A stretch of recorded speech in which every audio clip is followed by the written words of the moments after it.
Hello, viewers. Last Saturday, a young man's life was taken far too soon doing what he loved to do most, racing. Kevin Ward Jr. was just 20 years old when he was struck and killed in the middle of a race at Canandaigua Motorsports Park in upstate New York. Kevin began racing at the age of 4 and dedicated his life to racing, his passion. I'd like to dedicate this show to Kevin, as well as his family and friends, whom I cannot begin to fathom what they are going through. I'm dedicating this show to them because I get the privilege of doing what I love to do every day. Give you all a podcast and following my dream to one day become a Yankees play-by-play announcer.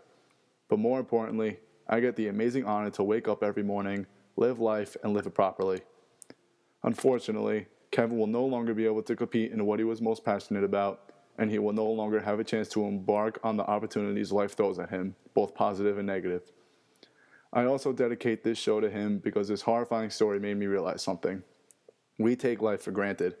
Enjoy every second of life, because something you love doing may not come again. I wish for Kevin Ward to rest in peace, and may God bless his friends and family.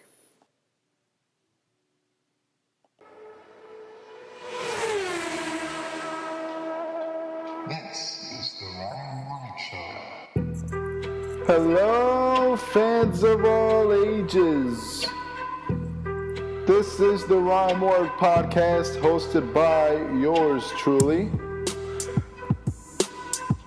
This is Morik. Welcome to the show. We have a lot of stuff going on. The Yankees have fallen 8 games behind the Orioles. The Little League World Series is underway. And we got some stuff going on with the Clippers, the New York Giants, and a lot more. But first, the New York Yankees lost 2 huge games, both heartbreakers, to the Orioles. Now, I'm not going to go off about how this team can hit and how mediocre they are, because that is not news. I think everyone in the world knows that. First of all, a lot of people were going off about Della Betances start in the 3rd inning. I think Tony Pena, who was taking place of Girardi after he got ejected, made a good decision to leave Betances in the game. Betances threw 24 pitches through 2 innings. He was dealing. He had 4 strikeouts, 1 hit, and 2 innings. Della Betances is this team's best pitcher. And on top of that, he had a 5 days rest. The most pitches he has thrown this season was 45, I believe. And he threw that sometime in June or July. Now, I see why people would disagree with him starting that 3rd inning. He's not a stretch reliever guy. He's a 7th inning, 8th inning. That's about it. And I agree. But desperate times call for desperate measures. Tony Pena made a good move. What I didn't think was a good move was Sean Kelly coming in after Della Betances. I think right then and there, they should have brought in David Robertson, who has been awesome. Take a look at his stats. Take a look at his strikeout-to-walk ratio, his strikeouts per 9 innings. He's ridiculous. He's having one awesome season. And he had a 5-day rest also, so why did they bring in Sean Kelly? And yes, I would be saying this even if Sean Kelly got out of the inning, even if Adam Jones did not hit that game-winning home run in the bottom of the 8th. I said as soon as they brought in Kelly that Robinson should have been in the game. Now, this team, they look lost. They don't look like they know how to play baseball. They're looking for one pitch to hit over the fence, and it's not working out. This team needs to realize that, first of all, they haven't been hitting home runs all year. So why they keep trying on every swing, I have no idea. They need to realize that the key to winning baseball games is simply just chipping away, getting hits, getting guys on base. That's it. That's how you win baseball games. The goal when you go into the batter's box is to not hit one out of the park. It's to get on base. If you don't get on base, you're not going to win baseball games. They're not scoring runs because they're not getting on base. It's not because they can't hit the long ball. If you can't hit the long ball, you have to adjust. You have to adjust and you have to start playing some small ball. Bunt, sacrifice flies, get on base. When a guy is facing a shift, bunt down the third base line. You will get on base every single time. Why in their right minds when their leading home run hitter has 18 home runs, Mark Teixeira? 18 home runs. Second is Brett Gardner. Not exactly a power hitter. If this team can't hit home runs, and I think they found that out on opening day practically, why do they keep trying to hit home runs in every at-bat? Get up to the plate, get on base. That's it. If there's a shift, bunt. If the infield is back, bunt. Do whatever you can to get on base. Start playing small ball. The more you do in baseball, something is going to happen. You put the ball in play, good things will happen. And I think the big thing about this team is that it doesn't look like they have an on-field leader, a clubhouse leader. Yes, Derek Jeter, the captain, okay. But I see no emotion on the field. No emotion on the field whatsoever. Someone has to lead this team. This is Derek Jeter's final season. And by the looks of it, he's not going to play in October for 2 years in a row. He has missed out on October twice in his whole career, 2008 and last season. But this team needs that leader. This team needs to grow some chemistry. You saw guys like A.J. Burnett and Nick Swisher. They had fun. They had fun with the game. They brought in the pies. They did all that good stuff that builds chemistry and leads teams to winning championships. No guy has filled in those leadership shoes. Maybe if someone stepped up to the plate, no pun intended, if someone decided to be an on-field leader, someone in that clubhouse, I don't care if it's Girardi, I don't care if it's Derek Jeter, I don't care who it is. You could be the bat boy. You need to fire up this team. You need to realize that this is your captain's last year. Derek Jeter is one of the most, if not the most, iconic player in Major League Baseball history. Don't they realize that? Someone in that clubhouse needs to step up and be a leader. Because that will grow chemistry. That will start winning games. Chemistry is the key to success. Look at the Oakland A's. The Oakland A's are the epitome of what I want the Yankees to start doing. Be patient, get on base, grow chemistry. The Oakland A's don't have any first ballot Hall of Famers on their team. Take a look at their roster. Take a look at their offense. I don't know how many people on that team are hitting over 280, 270. Not a lot. Josh Donaldson, at the All-Star break, I think he was batting 260-something. But they know how to get on base. They know how to play the game right. The Yankees are not playing the game right. They make such stupid mistakes. Sean Kelly throwing a 3-2 curve to Chris Davis was a dumb idea. And then he threw that 3-2 slider by whatever it was, some breaking ball. And he threw the same pitch to Adam Jones, left it right down the middle, gone. What else do you expect? If you miss that pitch, you throw a fastball. In the bottom of the top of the ninth the other night, Stephen Drew grounded out on a 2-0 pitch.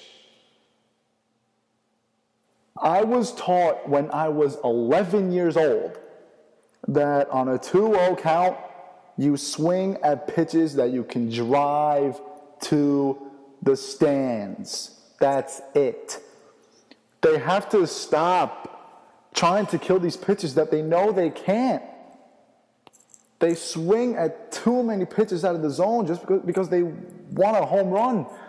That's not how you win games, especially when you can hit home runs. They're not out of it. They have 43 games left, 8 of them against Baltimore, 4 home, 4 away. They're 8 games behind Baltimore, and they're, 3.5 out of the wild card with a series against Kansas City at home, I believe. They have a very easy home schedule in September. I can't remember off the top of my head. I looked at it the other day. I can't remember right now, but it is fairly easy. They have a 4-game set in Baltimore. They play Boston early in the month. Houston, Chicago, I think. So they have to take advantage of that. This team's not out of it. They just have to regroup. They have to regroup. And it might be too late. It might be too late. I'm not guaranteeing the Yankees are going to make the postseason. Because with the way they're playing, they're not. But they have to regroup, settle themselves in, realize the position they're in, and go from there. So the Little League World Series started today, August 14th. And it's unbelievable. I can't believe what I see out of these people, out of these kids. 12 years old, 11 years old, 13, and they have the sickest curveballs I've ever seen. And to be honest with you, it upsets me so much. I met Doc Gooden about 2.5, 3 years ago, I'd say. And he told me, I met him when I was going into my junior year of high school. That's when I met him. And he told me, no curveballs until senior year. I started consistently throwing curveballs probably my freshman year of high school. And honestly, maybe that's even too early. The more I think about it and the more I see kids throw breaking balls, I coach little kids at a baseball camp, and they all come out to me, can I throw curveballs? Can I throw sliders? Can I throw this? Can I throw that? No. Once you hit 15 years old, 14 maybe, that's when you should start throwing these breaking balls. Because you have guys like Harvey, Tanaka, Nova, all these guys who are down with Tommy John by the age of 25, 26. And these kids, if they have promising careers in 2-3 years from now, if they're getting looked at by schools, they're in jeopardy. They are in jeopardy. Because they're going to have Tommy John by the time they're 18 years old with curveballs like that. They have better curveballs than I still haven't figured out how to throw my curveball, and I'm 18 years old, turning 19 next month. Still. It's very upsetting. Their arms are going to be torn up in 3 years. You want Tommy John when you're 16 years old? I mean, I wish them the best of luck. God bless them with an incredible talent that a bunch of people wish they can have. I guarantee everyone wanted to play in the Little League World Series when they were a kid. Everyone. I know I did. I wanted to cancel my yearly vacation because of this thing. And these kids have a gift. They can throw hard. Good for them. I see kids, they throw 70, 75 miles an hour. And that's very impressive. But it's going to be really sad to see more and more young guys go down with surgery. I don't want to see it. I don't want to hear it. We saw so many guys go down this year with Tommy John surgery. How old were most of them? Mid to late 20s. These kids are going to have surgery. They're going to be done way earlier than that. Late teens, early 20s. And maybe the thing you, Darvish, said the other day was right. Maybe the MLB should go into 6-man rotations. That'll save arms. All I know is that these kids better be careful, because it's going to be a tragedy to see people with promising careers go down and never be the same again. Speaking of, we went over David Wilson last week. Shame to see a guy with a lot of talent go down. But that doesn't stop the New York Giants from being 2-0 in the preseason, as if that really means anything. But they're looking all right. That touchdown that Rashad Jennings went on, the first offensive play for the Giants, I could have driven a truck through that. That was unreal. That offensive line gave him so much room. And Rashad Jennings is a beast. This guy is 6'2", big arms, huge upper body, and he's fast. That's a great addition for the Giants. Great addition.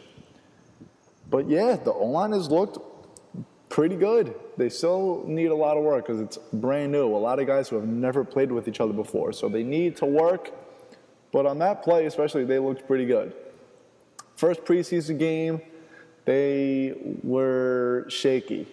Eli had a turnover because no one was blocking for him. Rashad Jennings didn't have a lot of room to run early on in the game. But it looked like they turned it around for a little bit in the second game. And I'm really excited to see that third preseason game, because now we're going to get to see a lot of more chances from Eli. He hasn't had a lot of chances to show that he can step it up. They want 70% of passes from him. And with this West Coast offense, with this screen passes, 70 is pushing it. But 65, 66, it's possible. It's possible for Eli. He can do it. His receivers just have to catch the ball. That's basically it. But yeah, Eli's going to get a lot of chances in the coming games. They have a couple more games left, and then boom, Monday night at Detroit. It's going to come quickly, so they better be ready. Ben McAdoo has put in a brand new offense, and they better be ready. Defense, a lot of questions with their front seven.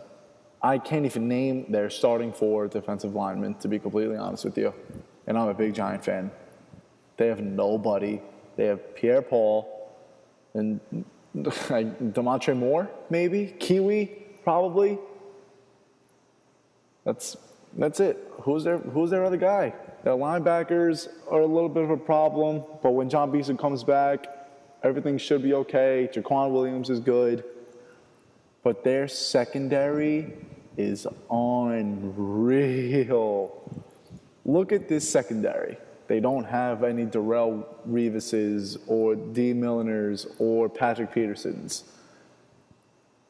But they're good. Stevie Brown is coming back. Walter Thurman, who just won a Super Bowl with the Seahawks. Antrell Roll, who was snubbed out of a Pro Bowl last year. Prince Amukamara, who has been very good for this Giants team. And Rogers Cromartie. He was awesome. He's awesome. Great addition by the Giants for the next 5 years. That was awesome. They needed that. With the loss of Terrell Thomas, to get Thurman is very big. And on top of that, they got an awesome corner in Dominique Rodgers-Cromartie.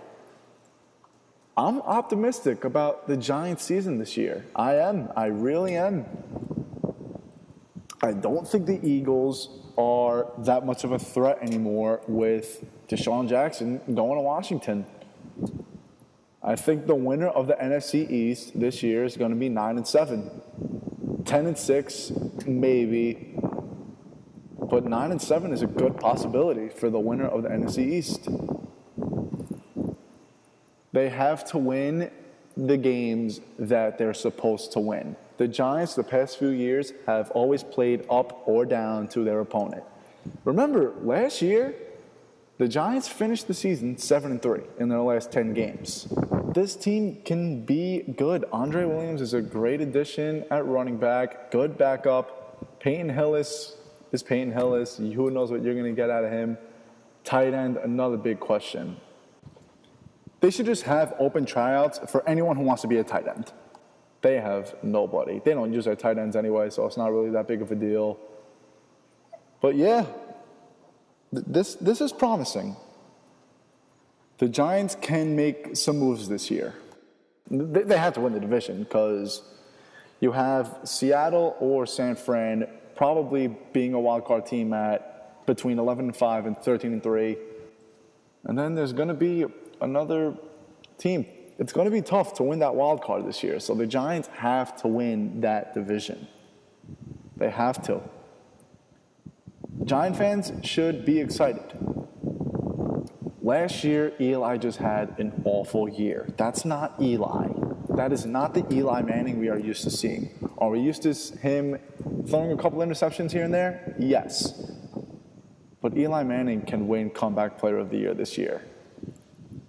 Minus last year, you can make the argument that he's the best quarterback in the NFC East. Definitely.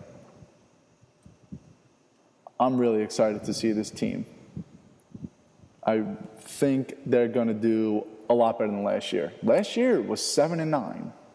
Not terrible. Not a terrible season. It's just overshadowed by that 0-6 start. The Giants are not going to start out 0-6 again. That's ridiculous. It's going to be fun. They can have a good season. So the LA Clippers have a new owner in Steve Ballmer. And this is great for the NBA. Great for the Clippers as well. People on the Clippers and associated with them, like Doc Rivers, like Chris Paul, a bunch of people, they were threatening to not return to the Clippers this year. And they were even threatening to forfeit some playoff games. That's insane. To threaten to lose when your season's on the line. That shows something. This is one of the best things that's happened to the NBA in a long time. The Clippers are happy they got rid of this guy. He was cancerous to this team and to this league. And the fact that the Clippers just got sold away from him is great for the NBA. Now that we know he's out of the NBA, you heard everyone say it. The NBA doesn't need these kinds of people in the league where people from overseas come over here to play. People from all different races are playing this sport in the NBA. So the last thing the NBA needs is a guy who discriminates others. But now, is this really a punishment for Donald Sterling? The guy's net worth, about right when he got banned, was $1.9 billion. The Clippers got sold for $2 billion. He just doubled what he's worth. Doubled. He has $4 billion. If I am Donald Sterling, I don't have a care in the world anymore. I couldn't care less about what people think of me. Donald Sterling is set for 1,000 lifetimes. $4 billion he has now in his pocket. This isn't a punishment for him. He just sold them for $2 billion. I mean, I get it. You can't just give away a team. But $2 billion? The Yankees aren't even worth that much. I get it's an LA team. LA is a huge market, obviously. But the Clippers, the Yankees About 2 years ago, their estimated value was $1.3 billion. Obviously, the value of the dollar has increased, but not by that much. And for the Clippers to be sold for $2 billion, that means that the Cleveland Cavaliers should be just around that number. The Yankees should be $4 or $5 billion at that rate. That is unbelievable.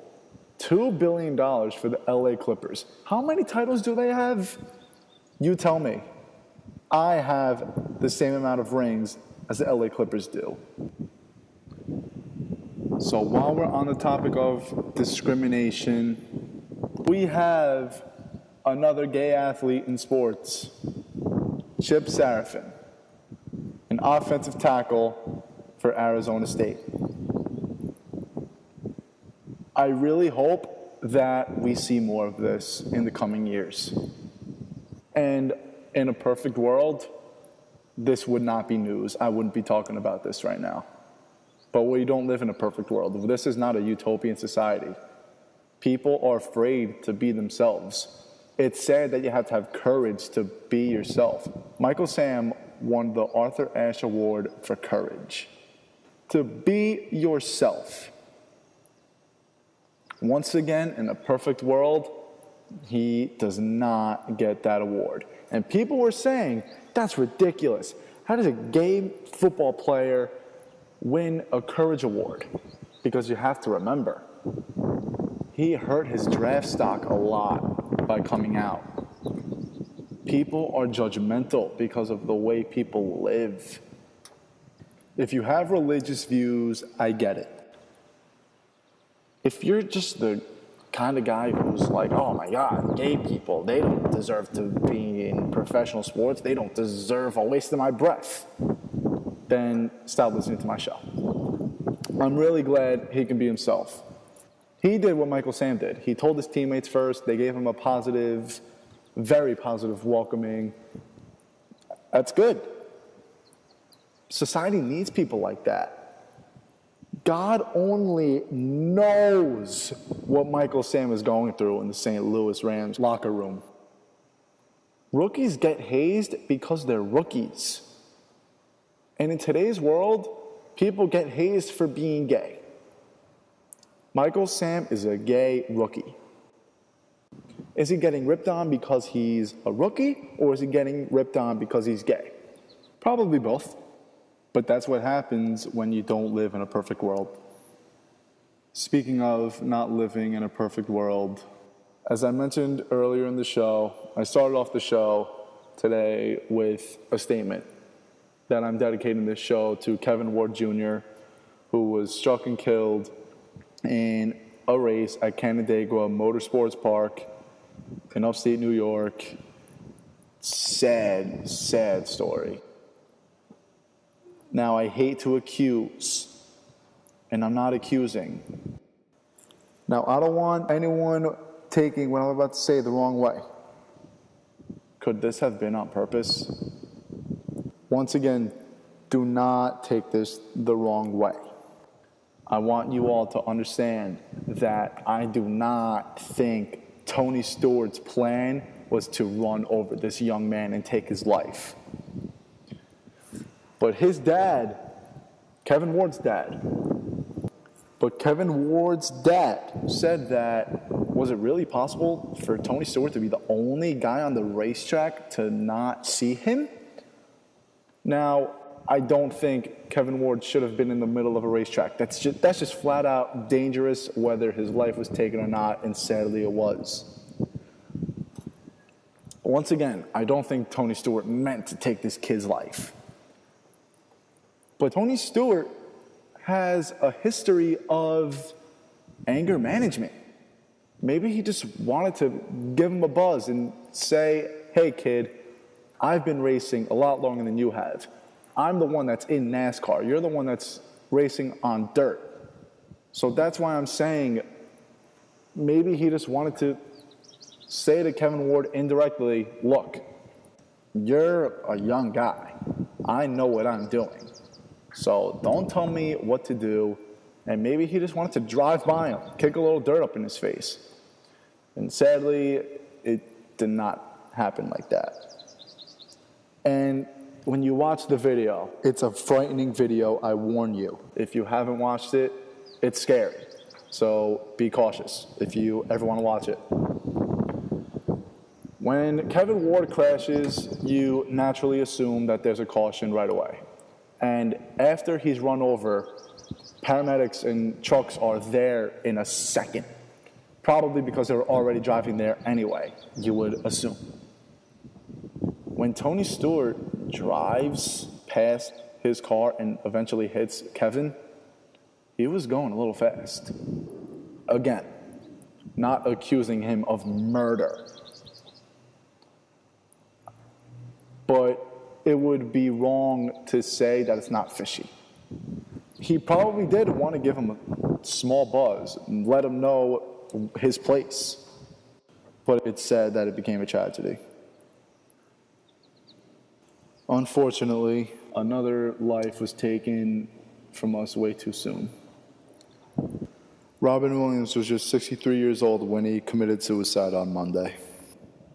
This guy was a flat-out genius. He was a legend. He was so smart. Jimmy Fallon said something on The Tonight Show that couldn't be more correct. He said that Robin Williams was the Muhammad Ali of comedy. He would act, and he would be thinking 10 steps ahead. My favorite Robin Williams movie, and one of my favorite movies, is Mrs. Doubtfire. That movie is the epitome of Robin Williams as an actor. The very beginning of the movie, he's doing all these cartoon voices. It was like a one-man show. And then he becomes a father figure.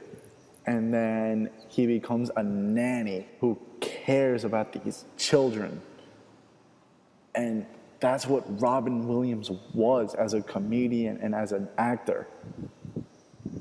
And it's so sad to see that someone so funny, so what looked to be happy, someone who was so energetic all the time. It's sad to realize that you don't know what was going on behind the scenes. So, Mr. Williams, oh Captain, my Captain, you will be missed. May you rest in peace, and may God bless your friends and family.